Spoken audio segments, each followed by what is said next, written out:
დღეს სკოლებში დამამთავრებელი კლასის მოსწავლეებისთვის ბოლო ზარი დაირეკება. მე-12 კლასელები ტრადიციულად დღეს სკოლებში ბოლო ზარზე თეთრი პერანგებით მივიდნენ, სადაც მათ ავტოგრაფებს, სურვილებს კლასელები და მასწავლებლები უტოვებენ. მე-12 კლასელებს სკოლის დამთავრებას ულოცავს განათლების მინისტრიც. მინისტრი თბილისის პირველ ექსპერიმენტულ სკოლას ესტუმრა და დამამთავრებელი კლასის მოსწავლეებს წარმატებები უსურვა.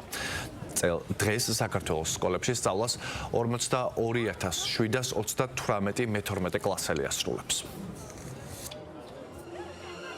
ძალიან სასიხარულო და ემოციური არის დღევანდელი დღე და ამავდროულად გარკვეულწილად სევდიანი. გამომდინარე იქიდან, რომ 12 წლის განმავლობაში ძალიან დიდი ცხოვრებისეული ეტაპი განვლეს ჩვენმა საამაყო ახალგაზრდებმა და დღეს სკოლას ემშვიდობებიან. იმ განათლების კერას, სადაც მათ ცოდნასთან ერთად ძალიან მნიშვნელოვანი აღზრდა მიიღეს. და ემშვიდობებიან თავის უსაყვარლეს მასწავლებლებს, იგივე მშობლებს, ადამიანებს, რომლებთანაც ისინი სადაც არ უნდა წავიდნენ, მთელი ცხოვრება დაკავშირებული იქნებიან.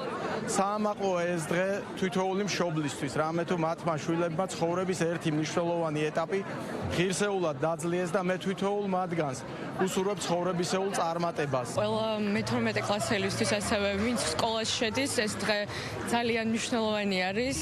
არ მეგონა თუ ესე მალე დავამთავრებდი მე სკოლას და ძალიან მალე გაირბინა ამ წლებმა.